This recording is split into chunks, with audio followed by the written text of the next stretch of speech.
Bonjour et bienvenue sur Mon Financier. Nous sommes le mercredi 24 juin. Alors je vous conseille absolument de lire ce dossier paru dans les Échos.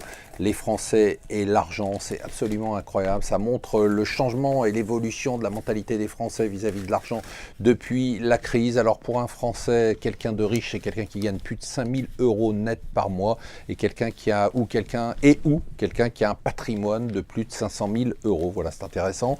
Guerre des taxis, ça dérape de tous les côtés. Les taxis payent le prix des services dramatiques qu'ils nous ont donnés pendant des années. D'un autre côté, Uber ne peut pas totalement ignorer la réglementation du travail. Alors il va falloir trouver un moyen terme. Le coup de théâtre, du coup de poker, c'est Bouygues qui dit non aux 10 milliards de Drahi. Alors soit c'est un coup de bluff et c'est un coup de maître, soit c'est un coup d'ego et ça va lui coûter extrêmement cher. Alors Tsipras, qui joue maintenant les victimes en essayant de convaincre l'aile gauche de son parti d'accepter un deal. Tout ça, c'est vraiment du bluff qui commence vraiment à m'énerver parce que je ne vois pas en quoi ils ont à convaincre l'aile gauche. Ils n'ont accepté aucun sacrifice. Une fois de plus, l'Europe a fait preuve de sa faiblesse. Ça va donner des arguments aux partisans anti-européens de tous les pays, à commencer par l'Espagne. Alors, ce qui est intéressant, c'est que les marchés, bien évidemment, s'envolent sur le deal grec. Par contre, il y a un marché qui a l'air de réagir et de comprendre ce qui se passe,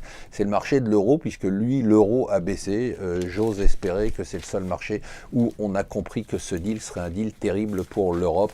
Et enfin, très important, le traité, alors personne n'en parle, bien évidemment, mais c'est quand même la une du Financial Times.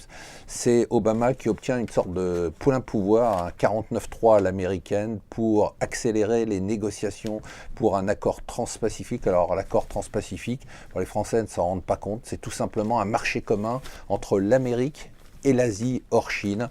Ça va faire mal, et faire mal notamment en Europe. On devrait s'y intéresser d'un peu plus près. Voilà, restez avec nous sur Mon Financier.